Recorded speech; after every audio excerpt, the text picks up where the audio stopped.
บายดีพี่น้องกับสบายดีสุขสุขคนสมองสบอนเด้อสบายดีFCทุกท่านที่เคารพและหักแพง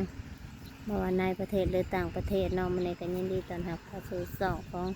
แม่ตาพี่น้องเส้นเก่าเส้นเคยพี่น้องจ้ะยามแรงๆพี่น้องเอ้ยมาขายมันกับพ่อตาพี่น้องว่าสิมาแต่เว้นเนาะบ่ให้มันค่ำพี่น้องเอ้ยด้านพัดรถพันมาพังพี่น้องขางทางดำพี่น้องรอขายมิดเอาตีรถมาเปลี่ยนรถพังอยู่ขางทางพี่น้องไปบ่รอดโบกตีนมันแตกพี่น้องบ่ฮอดทำหมองคลายมันสับมันก็มันจอดอยู่ขางทางขาตีนรถเอาไปเบิ่งน้ำกันพี่น้องเบิ่งสภาพตีนรถน้ำกันพี่น้องเอ้ยโอ้โหสิมื้อนี้ก็สิมืดอีกแล้วแหละนี่นะพี่น้องนี่ก็ค่ำเติบละเพื่อเปลี่ยนตีนรถแล้วต้องใส่สิมืดพี่น้องเอ้ยถ้านั่งบ่ติดเลยพี่น้องยืนหวนอยู่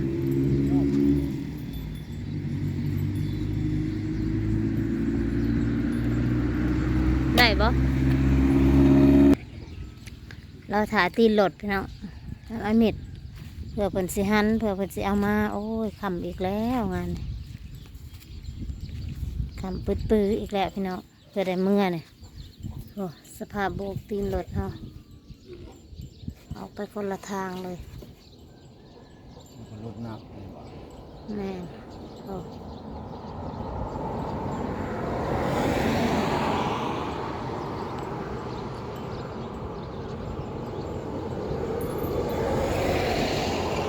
บิไปคนละทางเพราะได้แต่พากันยืนรอขาตีนรถพี่น้องเลย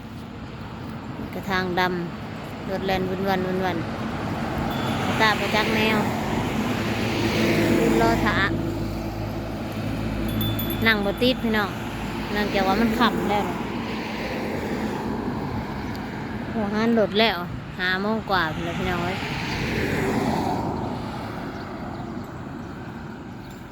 มื้อนี้ก็สิค่ำอีกแล้ว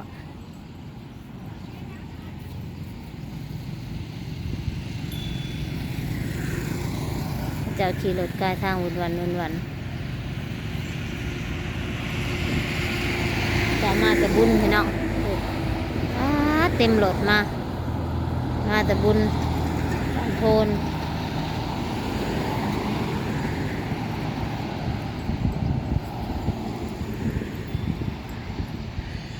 บุญบ้านโพนธาตุโพนแต่เฮาน่ะบ่ได้ไปดอกพี่น้องมื้ออื่นก็เกี่ยมแจกงานแจกเขาพอน้องออนก็เลยบ่ได้ไปทางตะกาแม่ตาก็บ่ได้เคยไปจักปีดอกพี่น้องก็บ่ได้ใกล้แต่ว่าเฮาก็คือว่าหั่นแหละกันไปก็ต้องใส่เศรษฐกิจเนาะพี่น้องลงเงินไปก็มีกินแล้วก็มีจากค่ารถไปอีกพี่น้องทางดีๆแล้วก็ไปซะดีกว่าแล้วก็ถาเบิ่งพี่น้องน้องเม็ดยังเอาตีนรถมาให้มาส่งให้สิหันตัวนี้ออกหันตัวน่ะใส่เอาก็สิได้ไปต่อพี่น้องขายมันพี่น้องเลยโอ้ลำบากแห้งมาหอดแล้วทางนี้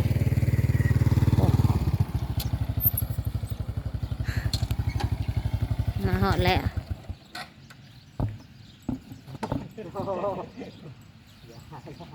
มาหอดนี่เพราะว่าไกวลูกเล็ก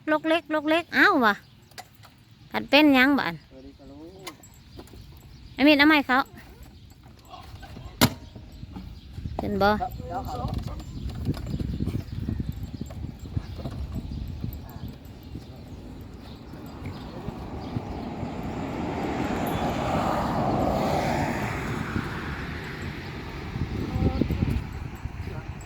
นัก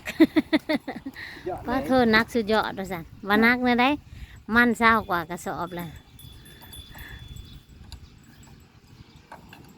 ว่าให้หอดบอลคายกับบ่หอดไม่น้องเลยพังก่อนมันน่าเสือ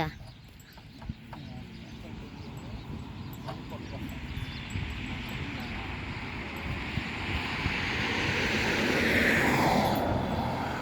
ครแต่ไก่สิหอดแล้วหอดทางดีแล้ว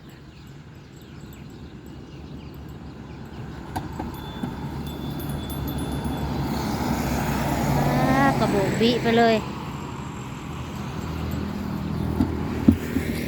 แล้วก็นะคะต่อสิล้มบอย่ามันหาตัวเดียวแต่ย่ำบ่ล้ม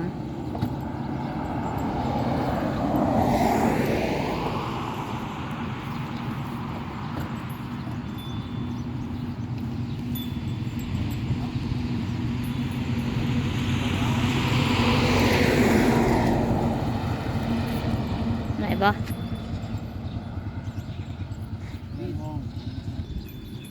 ถึกแล้วพี่น้องใส่ได้แล้วเอากระสิเกียมต่อหญ้าต่อ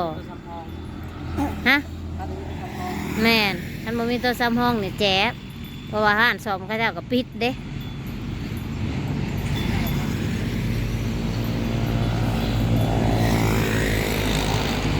เอาไปขายมันต่อพี่น้องเอ้ยเพราะว่าค่ำอะไรเนี่ยกับพี่น้อง5 โมงกว่าแล้วว่าสิเมื่อนี้ได้ว่าเว้นไปขายน่ะขันแห้งค่ำมิดเอาคนเดียวแล้วบ่มิดแล้วคนเดียวมิดเอาคนเดียวค่ะ ฮอดบ่ติงล่าเจ้าย่อผู้เดียวบ่ติง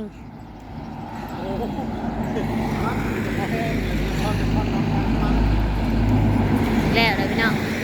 ไปต่อพี่น้องเอ้ยเอาไปใส่บ่อรถนะฮะบี้มันน่ะตีนมันน่ะยกขึ้นเลยบ่ต้องเอาเมื่อดอกคือเจ้าขี่รถเป่าเมื่อรถมันนัก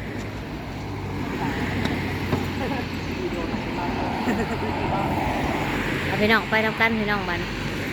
ทำแล้ว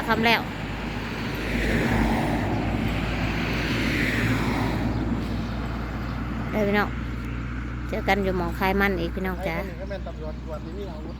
เดินทางต่อพี่น้องเลยตาขับรถแจ๊กไถนา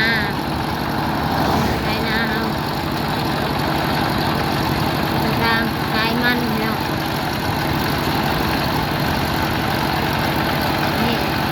เป็นยังหมดใกล้พันได้บาทนี่พี่น้องเลยจากมีไปกับหมดใกล้แต่ว่าจากบ้านไม่กล้ามากกับใกล้เติบเนาะเพื่อนที่นอนใกล้เติบ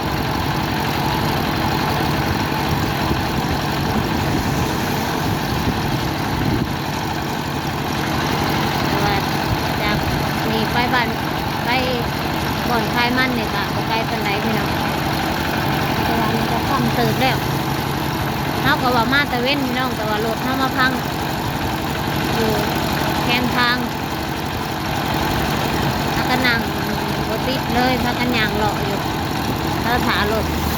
ที่รถไอ้มิดมาส่ง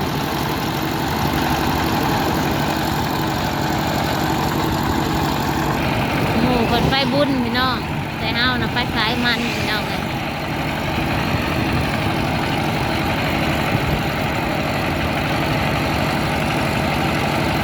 ลำบากแน่แต่ว่าเฮาก็ต้องสู้พี่น้องสู้ได้เพื่อสิมีใส่ในครอบครัวของเฮาเองพี่น้องจ๋าเพื่อสิมีอยู่มีกิน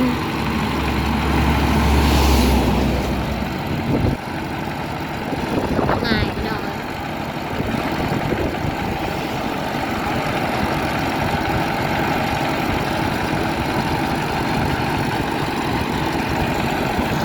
สิฮอดเลยพี่น้องเอ้ยโอ้ยรถกระเจ้าไปบุญพี่น้องกระเจ้าหลังไปบุญหนึ่งลัน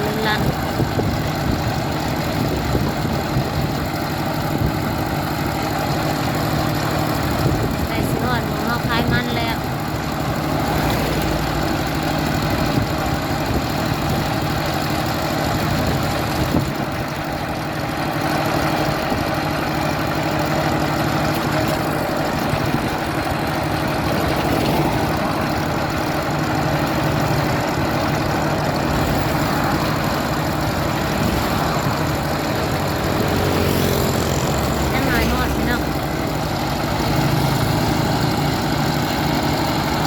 มองรถใหญ่จอดนั่นแหละมองเขาสิเขาไปขายมันเพราะว่าเพิ่นมาเอามันพี่น้องเลยรถ2 พ่วงว้า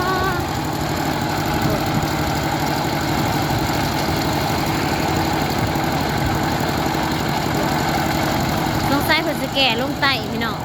ออกเซ่พวกอะไรพี่น้องเอ้ยตาซ่อมรถนะเยี่ยมสีเดียวเลยมันสิแก่มันลงไต่พวกอะไรพี่น้องออกเซ่พวกอะไรก็พากันกลับเลยพี่น้องเอ้ยตะเวนจะตกพากลับโอ้เว้นเอาตะเวนเลยพี่น้องตาสปีดเป็นสปีดเลยเร่งเป็นเร่งกับสุดแต่ซ้ำนี่พี่น้องรถอีแต๊กเฮามันบอกไว้คือรถใหญ่ก็เจ้าได้พี่น้องเลยเอากันสิแต่พอลาจบคลิปแล้วพี่น้องทำเลยไว้เพียงเท่านี้เด้อจ้าคลิปหน้าพ่อกันใหม่พี่น้องจ้าอย่าลืมเข้ามากดไลค์กดแชร์แล้วก็กดติดตามกดเข้ามาหับดูหับชมหลายๆส่งของเมตตาในเด้อพี่น้องเลยสบายดีทุกผู้ทุกคนเด้อขอบคุณทุกกำลังใจเด้อจ้าขอบคุณทุกคอมเมนต์จ้า